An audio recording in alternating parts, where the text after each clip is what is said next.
What's going on, guys? It's ETA Prime back here again. Today I'm going to be putting together an awesome little emulation handheld console using a prepaid phone, a wireless controller, and an extra SD card for more storage. All for under $100. This is definitely going to outperform any of the Chinese handheld emulation consoles that you can buy, like the BitBoy, the LDK Game, the RG300, the RG350, and the RG350H. It's also going to outperform a PSP, PS Vita, or even the 3DS.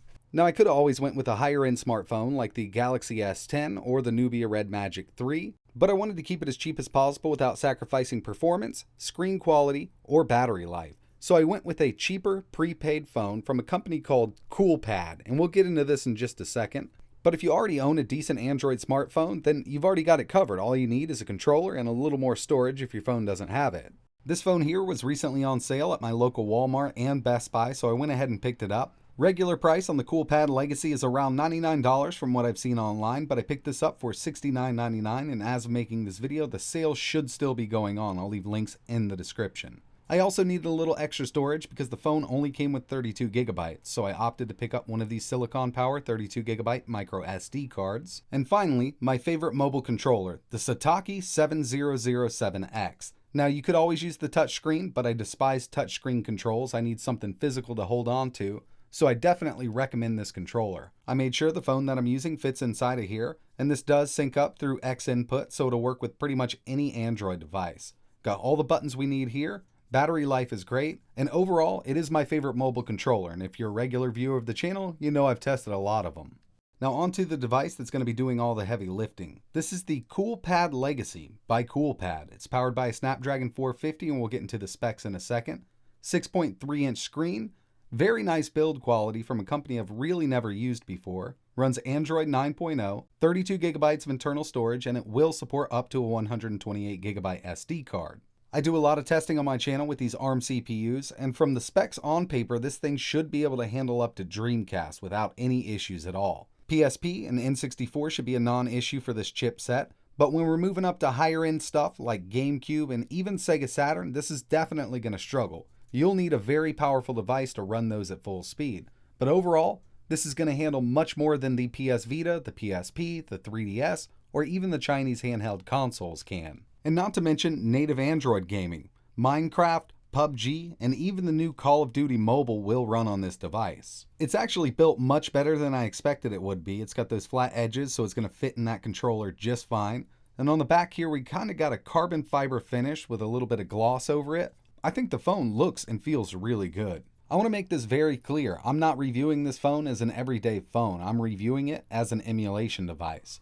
So here's the specs. For the CPU, we have the Snapdragon 450. This is an 8-core CPU at 1.8 gigahertz. The GPU is the Arduino 506 at 650 megahertz, 3 gigabytes of RAM. For the display, we have a 6.36 FHD Plus display, 1080 by 2160. It actually looks really good. It's no AMOLED display, but it'll definitely work for our use case scenario. 32 gigabytes of built-in storage with micro SD card slot, good up to 128 gigabytes. USB Type-C for charging, AC Wi-Fi, Bluetooth 4.2, a 3.5mm audio jack, dual speakers, and a 4000 mAh battery. And the device is running Android 9.0 Pie. Now, all of the emulators you're going to be seeing in this video can be downloaded from Google Play. I didn't have to sideload anything at all. And if you're looking to set up some of these emulators on your device, I've made several tutorials. I'll leave links in the description, but the best thing you can do is a quick Google search.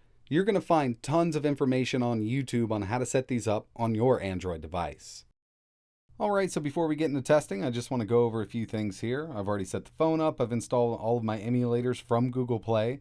And there's one important app that I always install when I'm setting up a phone this way, and that's rotation control. It'll set it in landscape mode or portrait, depending on how you want to play. That way, when we place it inside of the controller, it's in the correct orientation.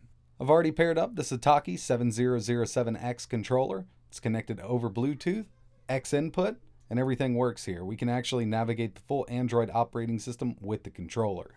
It's not 100% necessary to use a front end for your Android device, but I prefer using Launchbox. Ever since it was released, this is my go-to front end for Android. I have all of my games installed here. I got box art, and I can launch them directly from within Launchbox. So without further ado, let's go ahead and get into some testing. I'm going to start off with some lower end stuff and then work my way up. So NES, using RetroArch and the quick NES core, runs at full speed. Unfortunately, on these lower end emulators, I can't get the FPS to display inside of RetroArch, but when I'm trying to use Saturn, it does work. It's really odd, I've never seen this on any other device. But overall, the Snapdragon 450 should have no trouble playing any NES game. Same goes for SNES. Now, if you've been messing around with the Chinese handheld consoles like the LDK, you know that this game here, Yoshi's Island, is pretty laggy. But we're getting full speed emulation on the phone.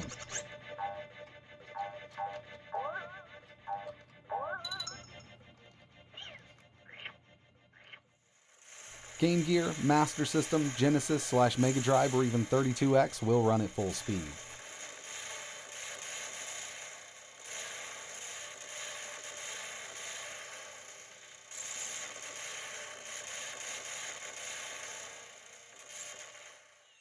PlayStation 1 emulation on this setup is going to work flawlessly.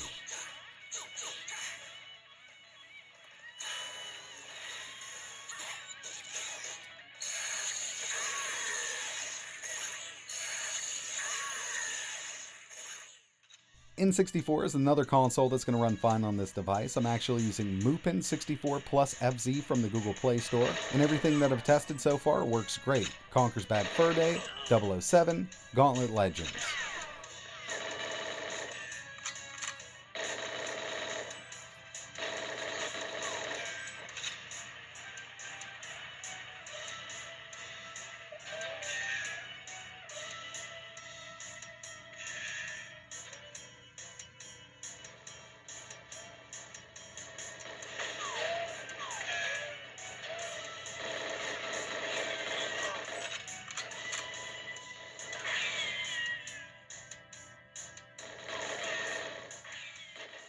This is Nintendo DS running in the Drastic emulator. This emulator is amazing. It works great on lower end devices, so I was sure it was going to run these games at full speed.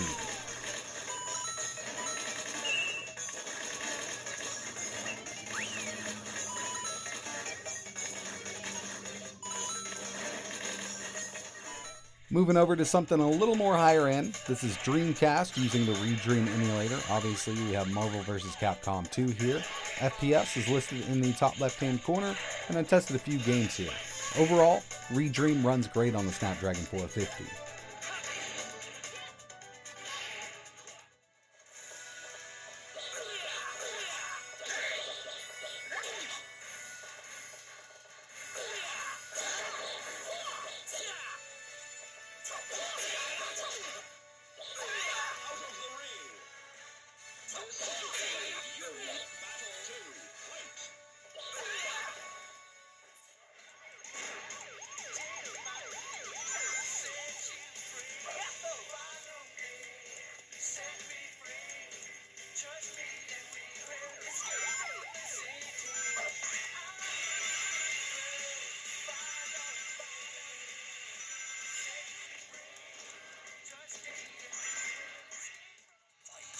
Here's some PSP using PPSSPP. There are a lot of games that are going to run at full speed on this device, but you're going to run into some, like Killzone, God of War Chains of Olympus, and Midnight Club, that just aren't going to perform well on here.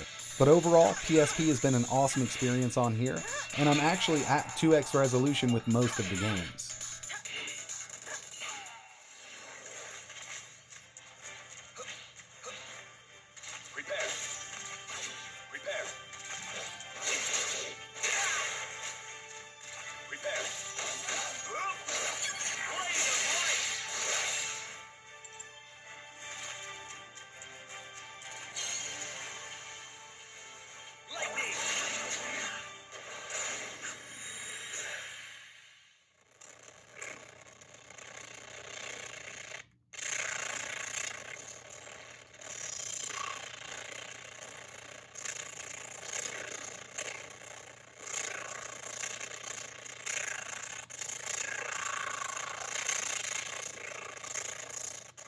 I did have a feeling that Sega Saturn wasn't going to run at full speed, and as you can see here, we're at about half speed, and I'm using Yobase and Shiro. I've tried the standalone and the RetroArch version.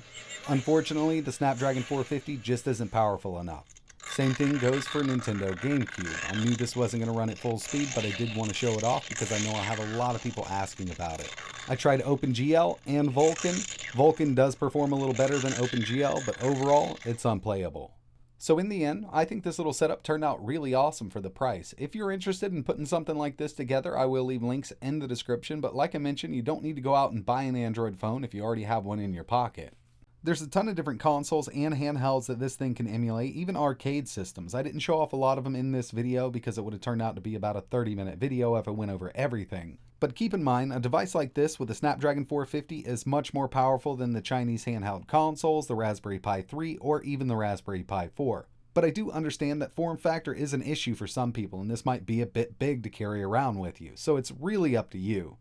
So that's pretty much it for this video, guys. I really appreciate you watching. If you have any questions or you want to see anything else running on this setup, just let me know in the comments below. But like always, thanks for watching.